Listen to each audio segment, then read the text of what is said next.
Well, the idea came out of a conversation between myself and Tom Carter, who is the president of the Thelonious Monk Institute of Jazz.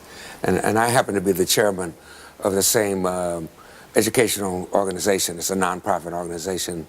Its home is in Washington, D.C.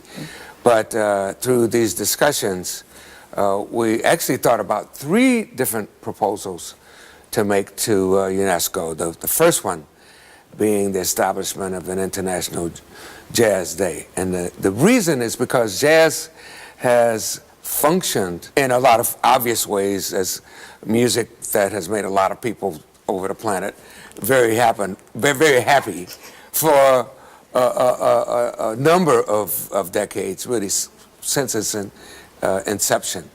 But at the same time, it's been a music that has brought people together and it has been embraced by people from various cultures as their own. It's not thought of as a foreign music. And we felt that it's long overdue that jazz be recognized in this very special way by an organization that really is the correct organization and the best organization for making the declaration that April 30th, from this year, 2012, forward, every year, April 30th would be International Jazz Day. I fell in love with jazz beginning at the time that I was around 14 years old. This was in 1954, so it's a number of years ago. I had already been playing classical piano for 7 years, and my high school used to have a variety show that we would give every semester by the students. This particular year, there was a jazz trio, and the piano player was my age in my class, and he was playing jazz, which I always thought of as my parents' music. And so I didn't pay that much attention to it. Yes, I knew it existed. I knew that it was good music, but my music was either classical music, which I was studying, and also rhythm and blues, which was the music that was played in the neighborhood, you know, black neighborhood in Chicago. Chicago being one of the homes of blues anyway. But when I heard this young man who was a young boy, really, approximately my age, he was in my class, doing something on my instrument that I couldn't do, which was to improvise and to play with this, you know, nice beat.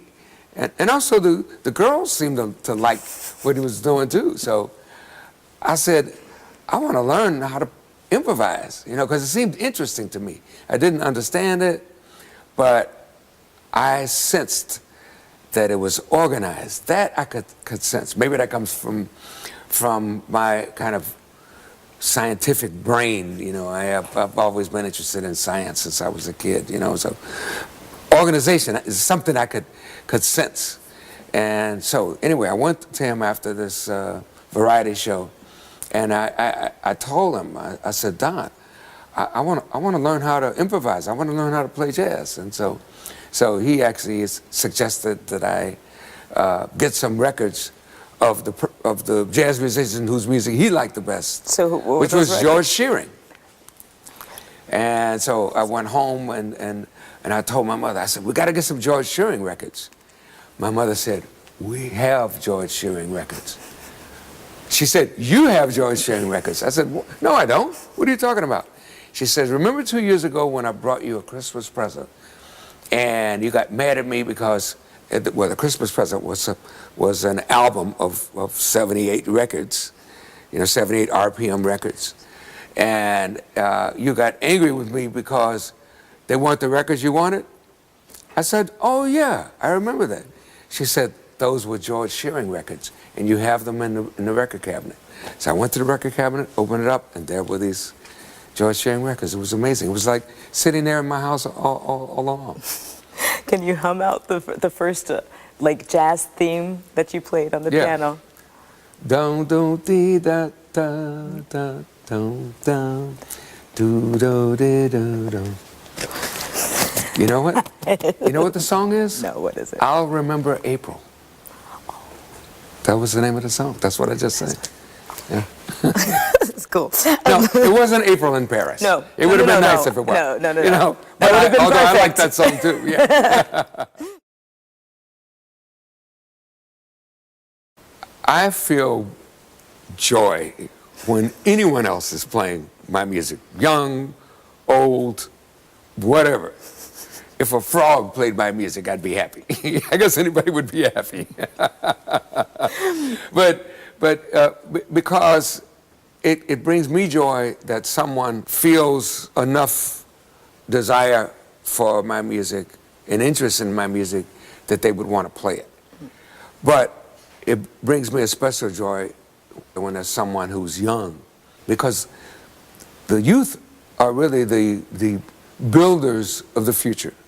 They will create the world that our children and our children's children and so forth will live in. I mean, this is a process that's been going on since the beginning of humanity itself. Yeah.